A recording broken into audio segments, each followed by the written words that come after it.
Kennedy-Nixon campaign commercials. These are advertising spots from 1960.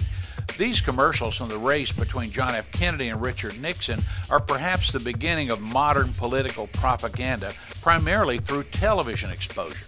Kennedy narrowly won the race, but Nixon came back to win in 1968 and 1972 before impeachment proceedings ran him from office in 1974. This is classic political propaganda from our recent past.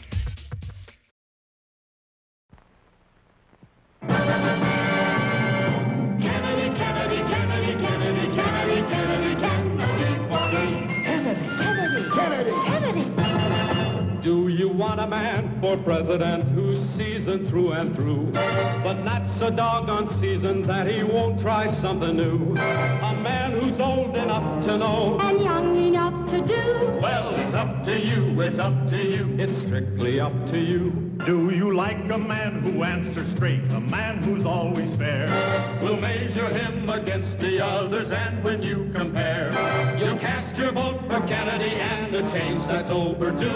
So it's up to you, it's up to you, it's strictly up to you. Yes, it's Kennedy, Kennedy, Kennedy, Kennedy, Kennedy, Kennedy, Kennedy for me. Kennedy, Kennedy, Kennedy, Kennedy, Kennedy, Kennedy. What is the most important issue confronting the American people in this election campaign? There's no question about the answer that I have found in traveling all over this nation. Above everything else, the American people want leaders who will keep the peace without surrender for America and the world. Henry Cabot Lodge and I have had the opportunity of serving with President Eisenhower in this cause for the last 7.5 years. We both know Mr. Khrushchev. We have sat opposite the conference table with him. We know what peace demands. We will keep America the strongest nation in the world, and we will couple that strength with firm diplomacy. No apologies, no regrets. Always willing to negotiate for peace, but never conceding anything without getting a concession in return. Vote for Nixon and Lodge, November 8th. Hi, my name is Harry Belafonte. I'm an artist, and I'm not a politician. But like most Americans, I have a great interest in the political and the economic destiny of my country. I'm seated here with Senator Jack Kennedy. As a Negro and as an American, I have many questions, and I'm sure everyone does, about civil rights, about foreign policy, about the economy of the country, and about things that'll happen. And I want to make it very clear, Harry, that on this question of equality of opportunity for all Americans, whether it's in the field of civil rights, better minimum wages, better housing, better working conditions, jobs, I stand for these things. The Democratic Party under Franklin Roosevelt stood for them. I'm voting for this, Senator. How about you? Vote for a leader like Roosevelt. Vote for John F. Kennedy for president. Ladies and gentlemen, here is Ambassador Henry Cabot Lodge. My fellow Americans, our responsibility is great.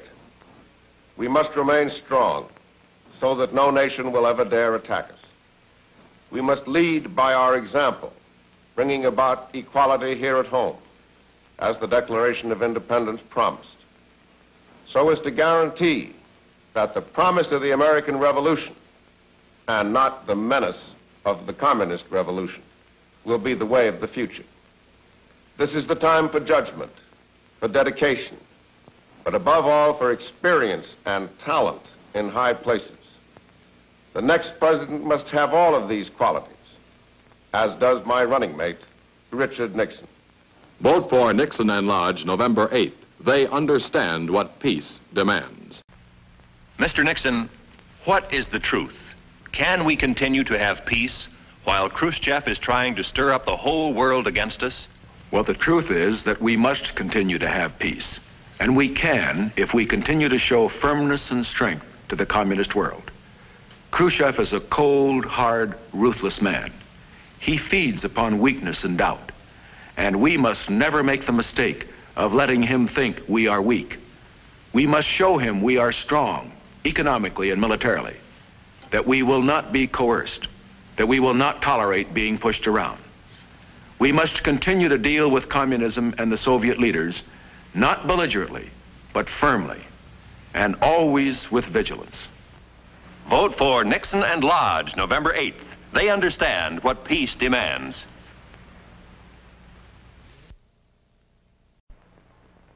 This historic moment is brought to you by Citizens for Kennedy. As I said at the beginning, the question before us all, that faces all Republicans and all Democrats, is, can freedom in the next generation conquer, or are the communists going to be successful?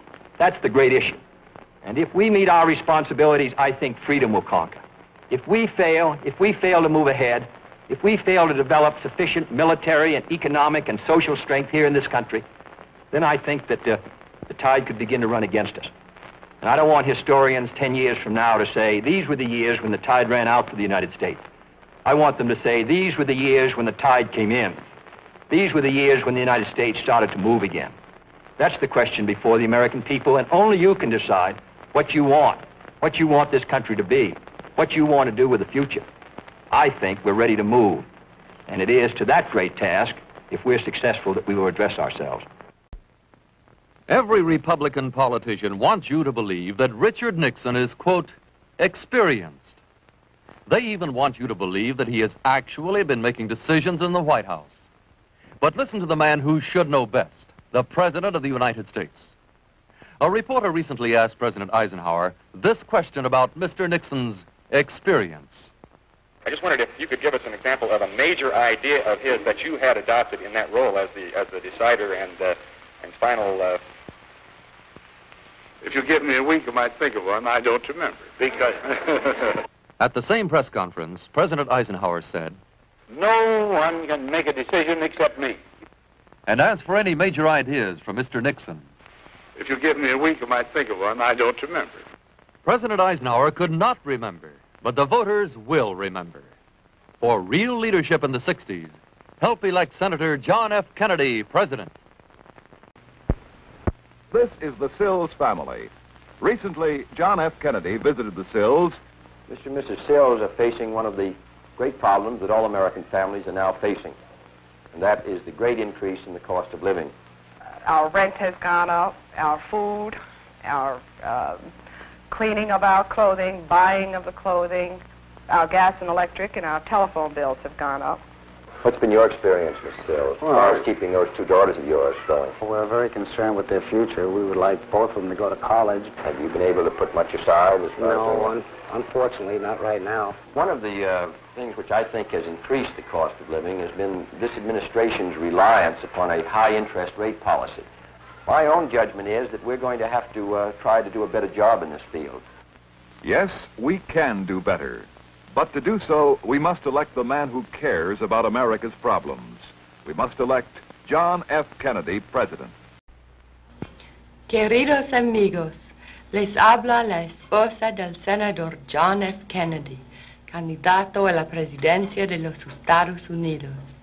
En estos tiempos de tanto peligro, cuando la paz mundial se ve amenazada por el comunismo, es necesario tener en la Casa Blanca un líder capaz de guiar nuestros destinos con una mano firme. Mi esposo siempre vigilará los intereses de todos los sectores de nuestra sociedad que necesitan la protección de un gobierno humanitario para el futuro de nuestros niños y para lograr un mundo donde exista la paz verdadera. Voten ustedes por el Partido Demócrata el día 8 de noviembre. Que viva Kennedy.